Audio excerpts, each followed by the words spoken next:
News 24 घडामोडी, श्वास चालू घडामोडींचा।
ब्राह्मण संघाच्या पाठीवर कायमस्वरूपी मदतीचा हात असणार आहे असं व्यक्तिमत्व होतं मित्र होते।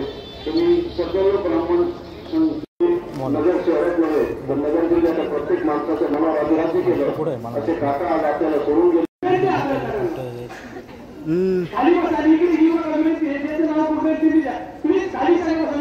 आता आपल्यातून गेला खूप मोठी हानी नगर जिल्ह्याचीच नव्हे संपूर्ण आपल्या गोरगरीब कुटुंबांची झालेली आहे। तर मी काकांना आदरणीय विनम्र अभिवादन केलं।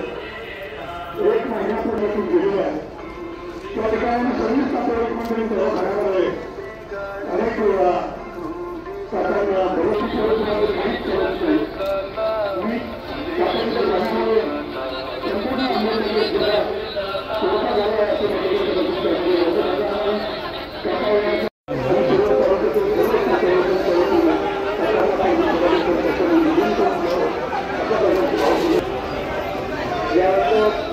महाराष्ट्र राज्य महामंडळाचे अध्यक्ष दत्ताजी पानसरे साहेब, त्यानंतर दत्ताजी म्हस्के साहेब यांनी या ठिकाणी सरपंचांमध्ये उपस्थित राहायचे। काका गेल्यामुळं संपूर्ण नगर जिल्ह्याला दुःख झालं आहे। या दुःखामध्ये आपण सर्व लोकांनी काकाला भावपूर्वक श्रद्धांजली अर्पण करून या ठिकाणी काही करून जावे दिल्लीतील जाताना जमिनीवर यावा जगाचं साऱ्या नियोजन सुरक्षा देताना भारतीय जनता पक्षाच्या वतीनं त्याला भावपूर्ण आदरांजली अर्पण करतो।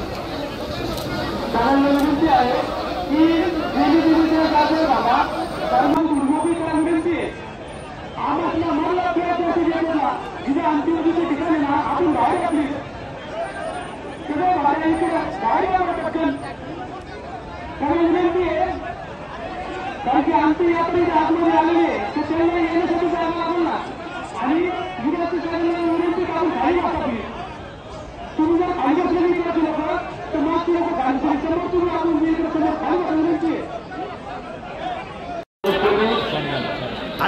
श्वास मला आढळलेला आहे.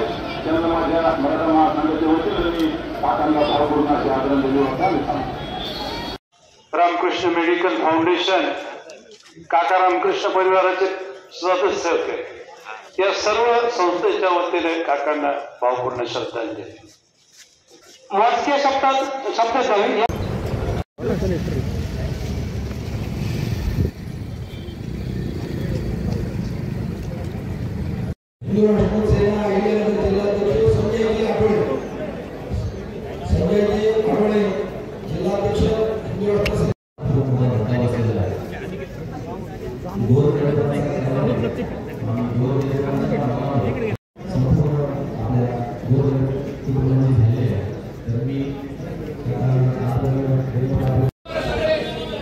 महाराष्ट्र राष्ट्रवादी काँग्रेसचे उपाध्यक्ष सुरेश अण्णा घुले तत्पूर्वी त्याच्या अगोदर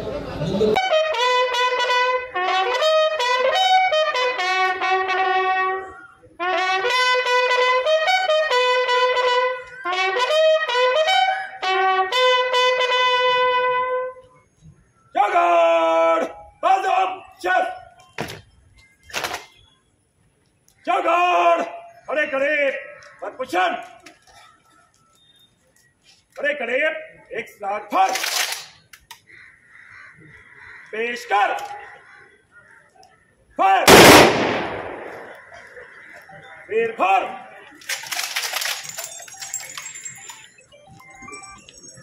पेश कर फर फिर फर पेश कर फर. गोरगरिबांचे आधार आणि सर्वसामान्य आधारस्तंभ आमच्या व्याही अरुण काका जगताप यांच्या अंतविधी निमित्ताने एवढ्या मोठ्या संख्येने जनसमाधाने उपस्थित राहिलात आणि काकाला त्या ठिकाणी भावपूर्ण श्रद्धांजली देण्यासाठी थांबलात. त्यांना सगळ्यांनाच मनापासून धन्यवाद देतो. आता काकाचा जीवनपट मला असं वाटतं माझ्या आधी प्रत्येक जणांनी श्रद्धांजली वाटण्याने सांगण्याचा प्रयत्न केला, परंतु काकाचं जीवन जर सांगायचं म्हणलं तर मला असं वाटतं इथून पुढं असा माणूस जन्माला सुद्धा कधी मला असं वाटतं येईल असं मला काही वाटत नाही. काकाने तुम्हाला सांगतो का प्रपंच जरी केला असला तरी मी आपल्याला सांगू इच्छितो का काकाने गोरगरिबासाठी सर्वसामान्यांसाठी एक आपल्याला प्रपंच उभा करण्याचा प्रयत्न सातत्याने करण्याचं काम केलं. जसं सुरेश अण्णांनी उल्लेख केला सांगितलं तो काय नगर जिल्ह्यालाच आधार नव्हता.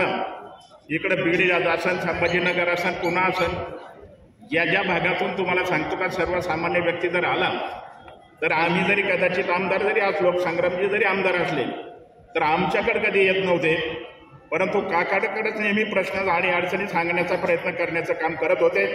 आणि काकांनी संपूर्ण जो येईल त्याला न्याय देण्याची भूमिका सातत्याने घेण्याचं काम केलं. परंतु आता जे आवडे लोकाला तो आवडे परमेश्वराला या म्हणीप्रमाणे मला असं वाटतं काकाला निश्चितपणे त्या ठिकाणी म्हणावं लागेल. आज एवढ्या मोठ्या संख्येने मला असं वाटतं का हे जे आपण पाहतो का एवढी संख्या कधी आपण पाहायला पण मिळाली नाही. एवढ्या मोठ्या संख्येने जनसमुदाय जमलाय केवळ आणि केवळ काकाच्या प्रेमासाठी. काकाने केलेलं कार्य जे काम त्या जनतेतून आपल्याला पाहायला मिळण्याचं काम निश्चितपणे झालं. जे आता काकाच्या परिवाराला, कर्डिले आणि कोतकऱ्याच्या परिवाराला, सगळ्या परिवाराला आम्हाला एक दुःख झालं. परमेश्वराला मी एकच प्रार्थना करतो, आपल्या सगळ्यांच्या या ठिकाणी एवढ्या मोठ्या जनसमुदायाचे आमच्या पाठीमागे खंबीर आधार असल्यामुळं निश्चितपणे आमचं दुःख हलकं होईल एवढंच परमेश्वर चरणी मी प्रार्थना करतो आणि थांबतो.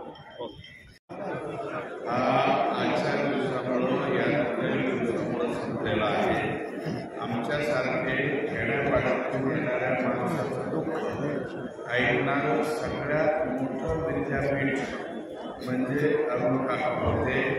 अत्यंत सामान्य दीनदले आणि गरीब माणसाचं ऐकून घेऊन त्याच्यावरती एक पुढे करून निर्णय देण्याची निर्णय क्षमता असलेलं हे नेतृत्व आज या ठिकाणी संपलेलं आहे. आम्ही सर्वजण या आधाराला जमलेलो आहोत. संग्राम भैया जरी तिसऱ्यांदा आमदार झाले तरी आम्हाला कधीही त्यांना काम सांगितलं नाही.